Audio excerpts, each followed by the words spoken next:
Lección número 7. Jesús deseaba su bien. Jerusalén, Jerusalén, que matas a los profetas y apedreas a los que te son enviados. ¿Cuántas veces quise juntar a tus hijos, como la gallina junta sus polluelos debajo de las alas, y no quisiste? Amigos y hermanos, sean todos bienvenidos a Presente 7. Mi nombre es Arturo Temolsi y juntos estudiaremos la lección de esta semana. Punto número 1. Dios usa a los creyentes como mensajeros a un mundo que necesita conocer de la salvación. Recordemos el texto clave para esta semana que se encuentra en Mateo, capítulo 23, versículo 37. Jerusalén, Jerusalén, que matas a los profetas y apedreas a los que son enviados a ti. ¿Cuántas veces quise juntar a tus hijos como la gallina junta sus pollos bajo sus alas y no quisiste? De acuerdo a este versículo, es un momento en el cual Jesús tuvo un sentimiento más por su pueblo. Recordemos que a lo largo del tiempo había varios mensajes hacia el pueblo de Israel, en el cual varios profetas daban ese mensaje de que Cristo iba a venir muy pronto. Pero cuando llegó ese momento, nadie lo recibió. Sabemos que Cristo Jesús, en ese momento, tuvo un sentimiento que lo hizo expresar con lágrimas. Ese sentimiento porque era el sentir de un amor hacia su pueblo. Recordemos que en la antigüedad hubo un profeta quien también tuvo un deber para ir a dar un mensaje a este pueblo. En su momento conocemos al personaje de Jonás. Jonás, quien su nombre significa paloma. Este nombre pues hace referencia a su carácter y personalidad.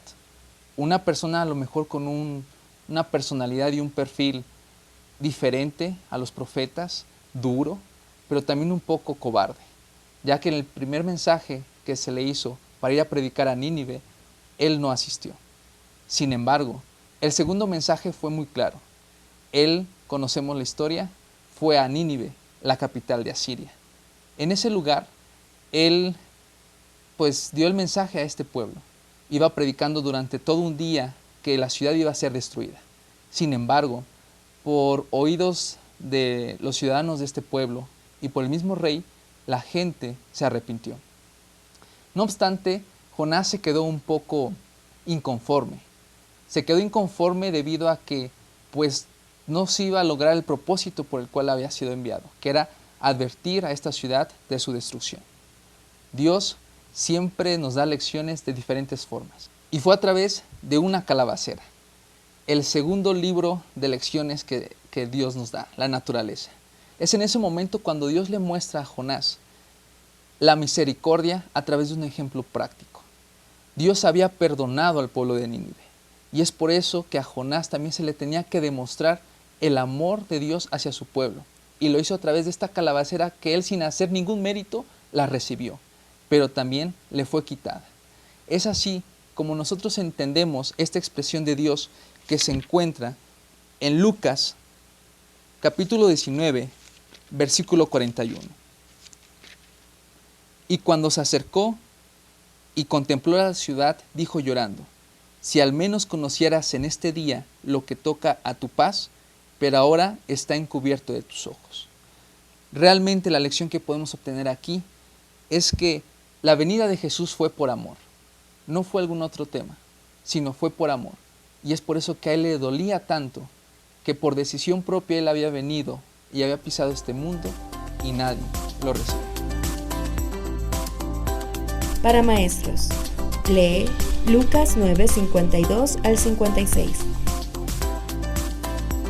Pregunta: ¿cuál debe ser la actitud del creyente aun cuando su predicación y testimonio no son aceptados? Reflexiona: ¿de qué forma el egoísmo puede hacer que se pierda el interés en la salvación de otros? Punto número 2. El trabajo del cristiano es servir al prójimo aun cuando puede recibir un trato de desprecio como el dado a Cristo. Una de las lecciones que aprendemos en esta semana es que justamente Jesús nos invita a amar a nuestros enemigos. Pero muchas veces nos preguntamos, ¿y quién es nuestro enemigo? Realmente se nos ha dicho varias ocasiones que es fácil amar a nuestros amigos, amar a nuestros familiares porque existe un sentimiento de aceptación. Sin embargo, cuando realmente nos preocupamos por amar a aquella persona con la que nosotros no tenemos un sentimiento de empatía, con la que realmente hemos tenido alguna fricción, es eso realmente amar a su enemigo. Recordemos que en Mateo, capítulo 5, versículo 43 al 48, Jesús nos invita el amar al enemigo. Y nos hace una gran invitación en el versículo 46 que dice: sed pues perfectos, como vuestro Padre Celestial es perfecto. ¿Qué significado tiene este versículo? ¿Realmente nos hemos preguntado si podemos alcanzar esa perfección en nuestros actos, en nuestra forma de ser? En esta semana hemos podido lograr entender que esta perfección habla de esta madurez. Esa madurez de la impecabilidad. Cuando nosotros ponemos nuestros dones, nuestro talento, nuestro ser entero entregado a Dios, podemos manifestar esa situación de perfección al amar a nuestros enemigos. ¿Qué ejemplo tenemos nosotros?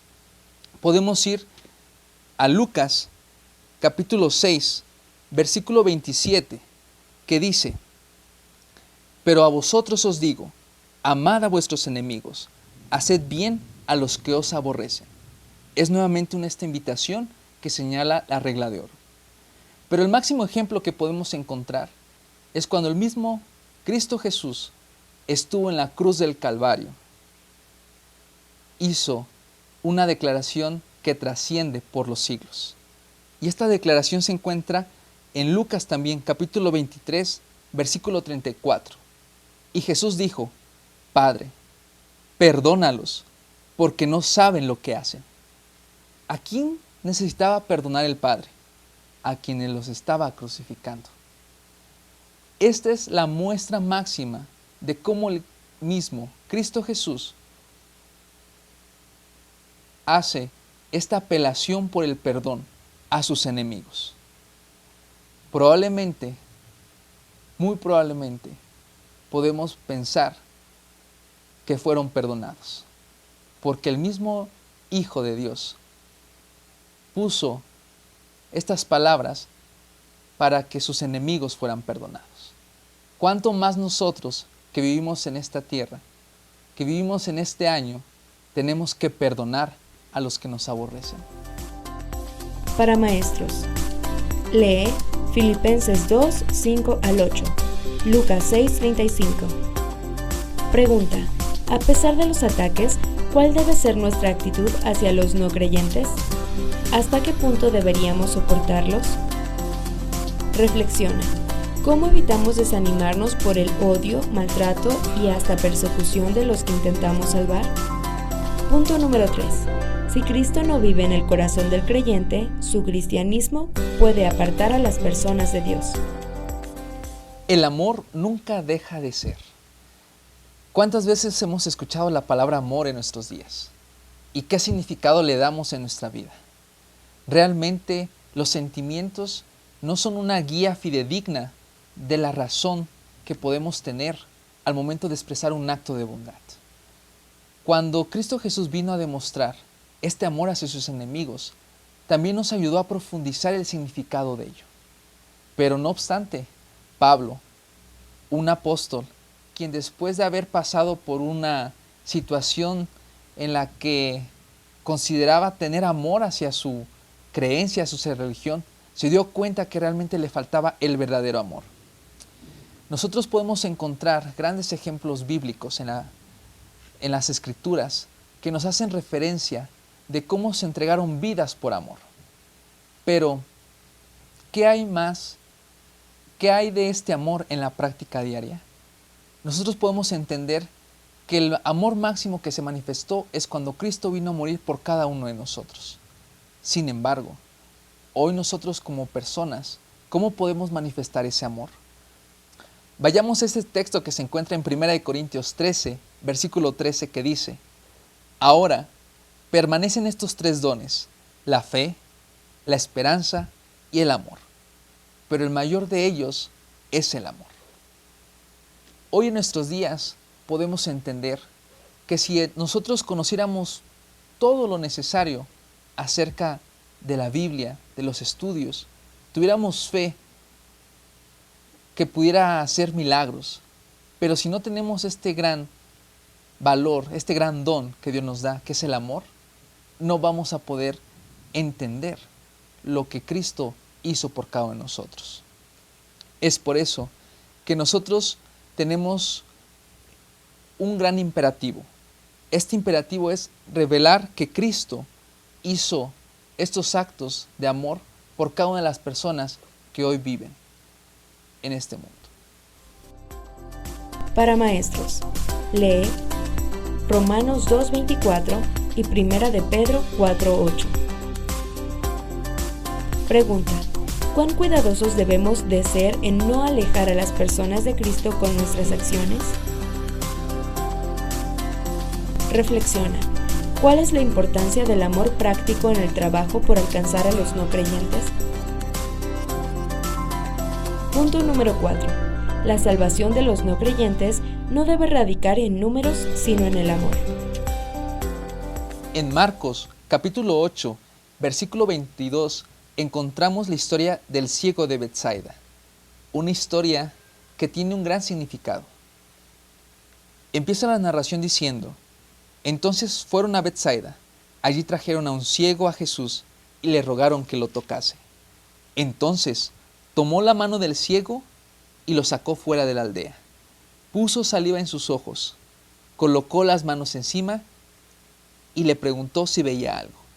Él mirando dijo: veo hombres que parecen árboles que andan. Puso otra vez las manos sobre sus ojos y le dijo que mirase.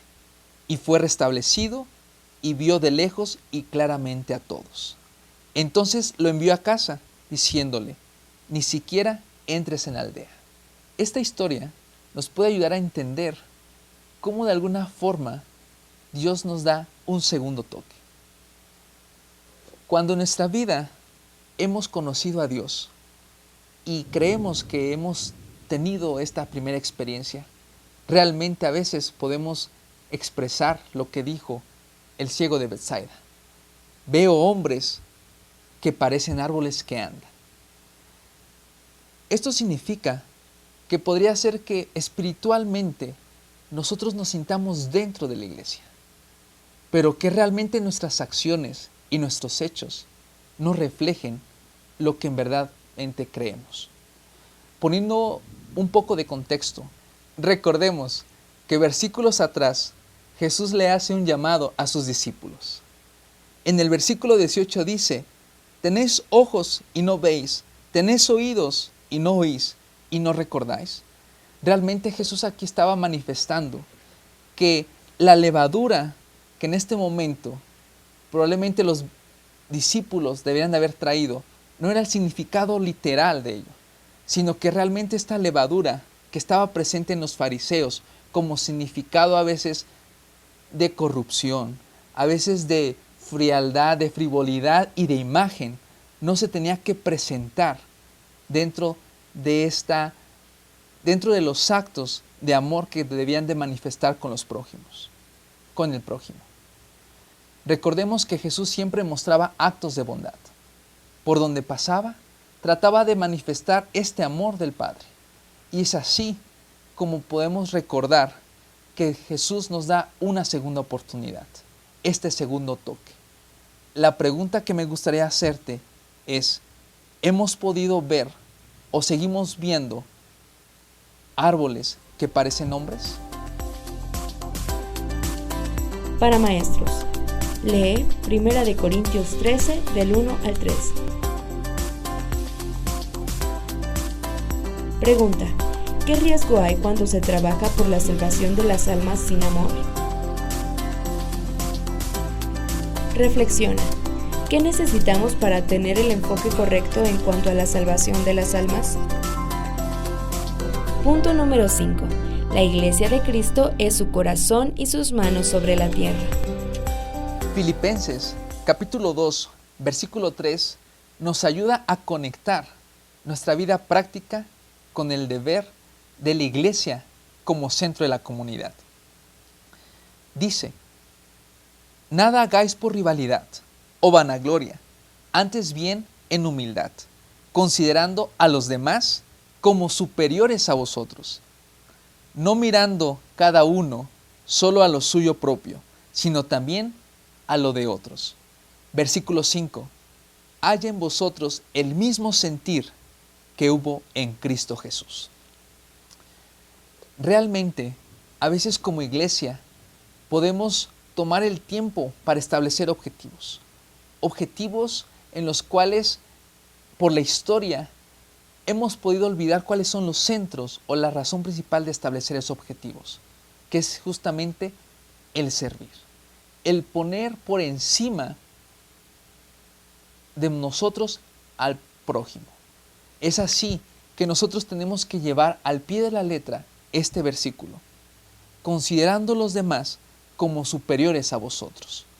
Sabemos que Cristo Jesús vino a esta tierra a servir, y nuestro deber hoy como iglesia es seguir su ejemplo. Por ello, la invitación está en esta semana a que podamos tener muy en claro esta idea, que no importa cuáles sean estos objetivos que tu iglesia se establezcan, que nunca falte este elemento importante, el poder mejorar la calidad de la comunidad, la calidad de vida del prójimo. Hemos visto en lecciones anteriores cómo podemos llegar a alcanzar estas necesidades. Seamos observadores. Pongámonos en la puerta de la iglesia y observemos cuál es la sintonía o cuál es la actividad que existe en nuestra comunidad. Porque realmente podemos encontrar que cuando el mismo Jesús caminaba por cada una de las calles, era sensible a lo que pasaba en ese lugar. Es por eso que este día te invitamos a sentir este llamado. Haya en vosotros el mismo sentir que hubo en Cristo Jesús. Debemos de lograr este sentir, cada uno de nosotros en nuestra vida personal, cada uno de nosotros en nuestra vida práctica, y las iglesias ser el centro de las comunidades, donde se pueda manifestar que Cristo es el centro de nuestras vidas y de la iglesia también. Para maestros, lee Filipenses 2, 3 al 5, Santiago 2, 14 al 17.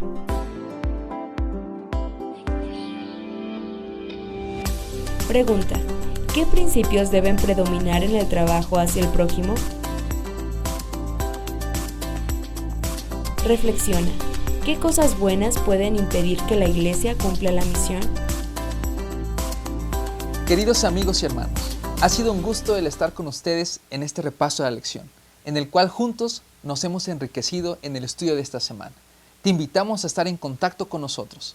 No te olvides de alimentarte diariamente de este pan espiritual. Te esperamos en el próximo episodio. Te invitamos a mantenerte en contacto con nosotros a través de nuestra página en Facebook Presente 7.